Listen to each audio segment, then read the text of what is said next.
विक्रम के पुण्यार्जक हैं पुण्य भक्त परिवार। उसका फल जीवन के अंदर अवश्य मिला करता है। इसलिए हम अपने जीवन में जिनेंद्र भगवान की भक्ति करते हैं। ये भक्ति बहुत बड़ी काम की है, क्योंकि जो हमें भगवत पद को प्राप्त कराने वाली है, ऐसी ये जिन भक्ति जो हमारे सम्यक दर्शन को प्राप्त कराने में बहुत बड़ा निमित्त है। तो ऐसी जिन भक्ति आज धैर्यावद में यहाँ पर चल रही है।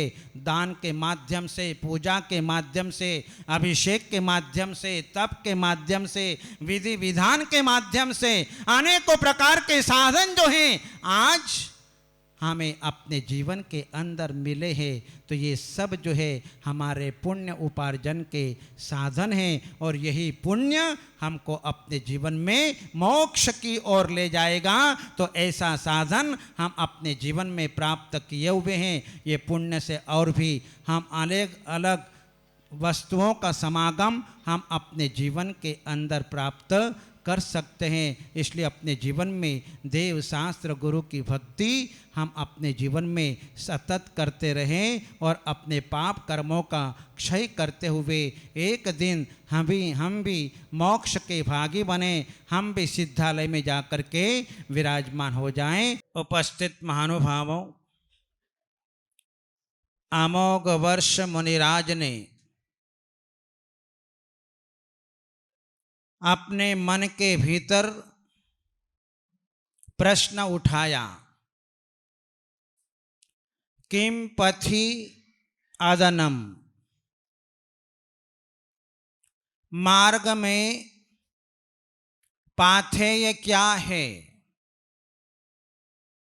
नाश्ता क्या है, भोजन क्या है। प्रश्न उठाने के लिए भी स्वयं के भीतर बुद्धि चाहिए, और उत्तर देने के लिए भी बुद्धि चाहिए। ये दोनों ही अमोघ वर्ष मुनिराज के पास में ऐसी प्रतिभा थी। प्रश्न उठाया, किम पथि अदनम, मार्ग में पाथेय क्या है। जब हमारे पूर्वज लोग जब बैलगाड़ियों के माध्यम से सम्य शिखर सिद्ध क्षेत्र आदि तीर्थों की वंदना करने के लिए जाया करते थे, तो साथ में पाथेय कलेवा नाश्ता लेकर के जाया करते थे। सूखी पुड़ियां, गोंद के लाड़ू, आटे का दर, ये उनका पाथेय हुआ करता था। आज तो वर्तमान में कोई नाश्ता लेकर के जाता, क्योंकि आज तो हर जगह सुविधाएं उपलब्ध है। लेकिन पहले हमारे पूर्वज लोग नाश्ता लेकर के जाते थे। भोजन नहीं बन पाया तो नाश्ते से काम चला लिया करते थे और आगे बढ़ जाया करते थे। जहां आप लोग दिन में कितनी बार नाश्ता कर लेते हो? कितनी बार करते हो दिलीप भाई? एक बार। सूर्य प्रकाश जी? दो बार। सुशील सेठ साहब? एक बार। इंद्रमल जी, आप लोग का हिसाब है, एक बार। राजमल जी, संजू भाई, कम से कम 1, 2, 3 बार तो नाश्ता हो जाया करता है। क्योंकि आज वर्तमान में हमारे भोजन का समय बदल गया, नाश्ते का समय बदल गया। जिस समय नाश्ता करना चाहिए, जिस समय भोजन करना चाहिए, तो हम अपनी जो है सारी व्यवस्थाओं को भंग कर बैठे हैं, जिसके कारण हम अपने जीवन में उस वास्तविक भोजन के लाभ से हम जीवन में वंचित रह जाते हैं। किम पथि मार्ग में अदनम, नाश्ता क्या है, भोजन क्या है रास्ते में। हम संसार की यात्रा पर चल रहे हैं, निगोज से निकल करके हम यहां तक आ पहुंचे हैं, लेकिन अभी हमारी यात्रा अधूरी है, अभी हमारी यात्रा पूर्णता को प्राप्त नहीं हुई है, हमारी यात्रा अभी बहुत लंबी है। अभी तो हमने केवल मात्र 7 राज्यों की यात्रा संपन्न की है। कितनी की है? 7 राज्यों की, और 7 राज्यों निगोद से लेकर के मध्य लोक तक हमारी 7 राज्यों की यात्रा है। 7 राज्यों की यात्रा और हमारे जीवन में बाकी है, लेकिन इस यात्रा को करने के लिए हमें रास्ते में और भी नाश्ते की आवश्यकता है, पाथे की आवश्यकता है। और वो पाथे क्या है? धर्म। किम पथि, मार्ग में नाश्ता क्या है? तो आचार्य देव ने उत्तर दिया, धर्म। धर्म हमारे लिए नाश्ता है, धर्म हमारे लिए पाथेय है। वो पाथेय हमारे पास में होता है तो हमें किसी प्रकार का कोई कष्ट अनुभव नहीं करना पड़ता है। मर्यादा पुरुषोत्तम राम जब लक्ष्मण और सीता के साथ में अयोध्या को छोड़ करके गए, और अयोध्या को छोड़ करके गए तो माता कौशल्या ने, माता कैकेयी ने, राजा दशरथ ने राम के साथ में कोई नाश्ता नहीं दिया। न तो जलेबी दी, न पुड़िया दी, न घेवर दिया, न कचौरी दी, न लड्डू दिए, न गुलाब जामुन दिए। जहां राम लक्ष्मण सीता तीनों ही जंगल के अंदर गए, यहां तक कि पहनने के लिए कपड़े भी नहीं दिए। जो शरीर के ऊपर उन्होंने वस्त्र धारण किए थे वही वस्त्र, और साथ में कोई न हाथी, न घोड़ा, न रथ, न पियादे, कुछ भी नहीं दिया।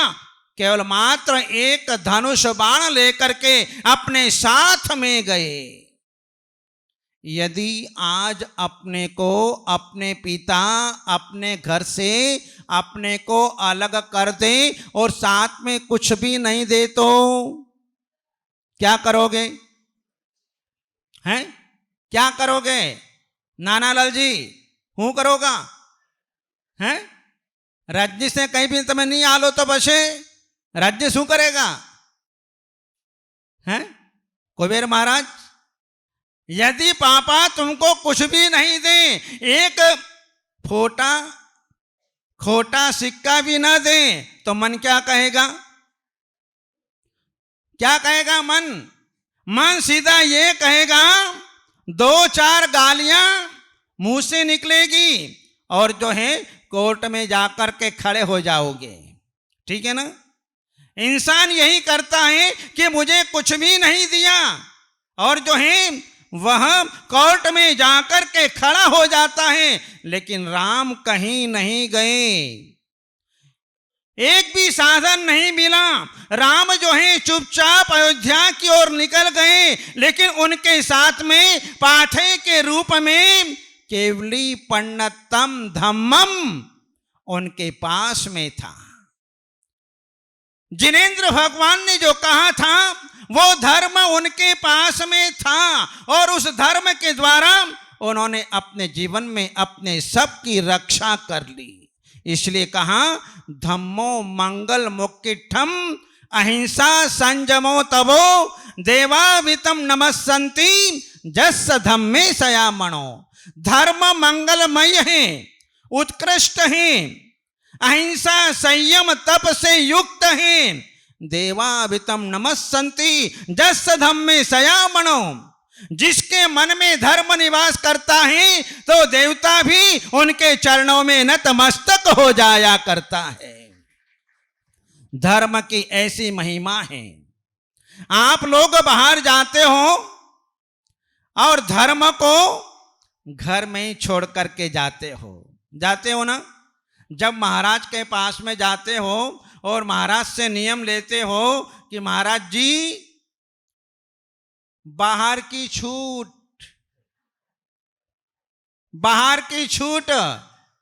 अरे हमें अपने जैनत्व की सुरक्षा करने के लिए, हमें अपनी सुरक्षा के लिए बाहर धर्म की ज्यादा आवश्यकता होती है।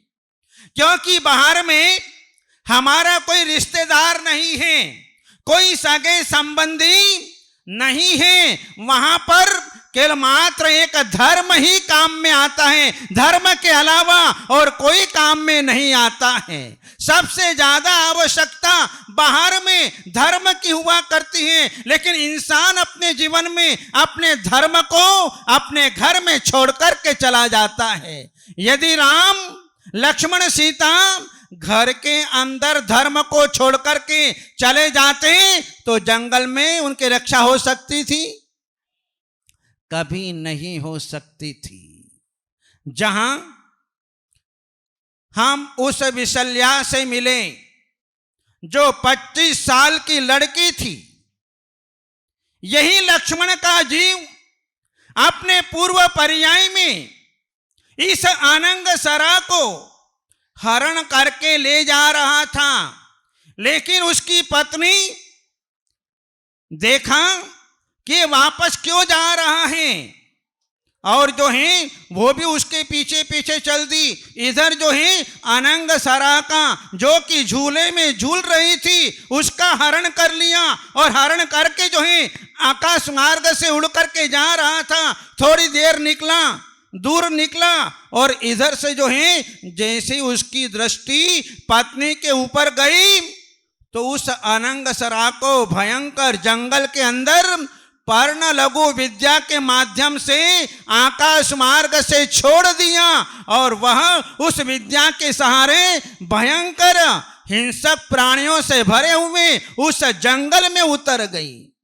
देखना, एक अकेली कन्या कितनी बड़ी हिम्मत वाली, जिस अनंग सरा ने अपने जीवन काल में उस जंगल के अंदर रह करके धर्म को नहीं छोड़ा। आज की कन्या होती तो रो रो के मर जाती, लेकिन वो अनंग सरा ने अपने जीवन में अपने साहस को नहीं छोड़ा, अपने धैर्य को नहीं छोड़ा। लेकिन आज की कन्या होती तो साहस छोड़ बैठती, धैर्य को छोड़ देती, सुसाइड कर लेती। लेकिन अनंग सरा ने अपने जीवन में ऐसा कुछ भी नहीं किया। ये किसका फल? ये उन्हें अपने जीवन के अंदर अपने गुरु के द्वारा प्रदत्त शिक्षा का फल अपने जीवन के अंदर प्राप्त हुआ। उसके जीवन में प्रथमान योग ग्रंथ का स्वाध्याय था, उसके जीवन में कर्णान योग का स्वाध्याय था, उसके जीवन में चरणान योग का स्वाध्याय था, उसके जीवन में द्रव्यान योग ग्रंथ का स्वाध्याय था, जिसके कारण उसने अपने जीवन में सुसाइड का कोई विचार नहीं किया। और जो है उस समय गुरु की शिक्षा काम आई, स्वाध्याय काम आया, और स्वाध्याय के बल पर अकेली उस जंगल के अंदर उसने अपने जीवन में अपने धर्म को नहीं छोड़ा। जहां अजगर दिखाई दे रहे हैं, जहां सांप की वामियां दिखाई दे रही हैं, जहां पर सिंह, चीता, नाना प्रकार के प्राणी उस वन के अंदर विचरण कर रहे हैं, ऐसी परिस्थिति में भी अपने धर्म को नहीं छोड़ा। और वहां पर जंगल में रह करके 2 उपवास, 3 उपवास, 4 उपवास, 5 उपवास करके फलों से पारणा किया करती थी। अपने को तो पारणा कराने वाले मिल जाते हैं, हैं 5 उपवास किया है बेटी ने, चलो मूंग की दाल रो हलवो बनवाओ, हैं मूंग की दाल का हलवा बनाओ और पूड़ियां बना के खिला दो। लेकिन उस विशल्या के लिए, अनंगसरा के लिए पालना कराने वाला कौन था? न कोई माता थी, न कोई पिता थे, न कोई भाई बहन थी, न कोई सगे रिश्तेदार थे, लेकिन अकेले ने उस वन के अंदर रह करके अपने जीवन में मात्र फल, वृक्ष पर लगने वाले फलों को तोड़ करके अपने जीवन में पालना करती थी। ऐसा करते करते 60,000 वर्ष तक उसने अपने जीवन में तपश्चरण किया। 60,000 उपवास किसे कहते हैं? अपन तो 60 उपवास भी नहीं कर पाते। इन मुनिराजों को धन्य हो कि आज अपने जीवन में 190 उपवास व्रत की साधना अपने जीवन में कर जाते हैं। धन्य है ऐसे निर्ग्रंथ योगी जो अपने जीवन में किसी प्रकार की आकांक्षा न रखते हुए, किसी प्रकार से शरीर से ममत्व न रखते हुए, अपने शरीर, अपने मन, अपनी रसना इंद्रिय को कंट्रोल में करते हुए आज अपने सामने साक्षात चतुर्थ काल के दृश्य को या पंचम काल में उपस्थित किया जा रहा है। ऐसी तपस्या देखने का सौभाग्य आज अपने को धैर्यवद के अंदर मिल रहा है। कितना बड़ा पुण्य है, कोई सामान्य पुण्य नहीं है। आचार्य शांति सागर महाराज ने अपने जीवन में सिंवन निष्णी तक की साधना की, वो तो हमने देखा नहीं, लेकिन आज उन्हीं शांति सागर महाराज के पड़ पोते आज यहां पर ये तप की साधना कर रहे हैं। जहां उस विशल्या के जीव ने अनंगसरा के पर्याय में अपने धर्म को नहीं छोड़ा। यदि धर्म को छोड़ बैठती तो अपने जीवन में कुछ भी नहीं कर सकती। इस कार्यक्रम के पुण्यार्जक थे पुण्य भक्त परिवार।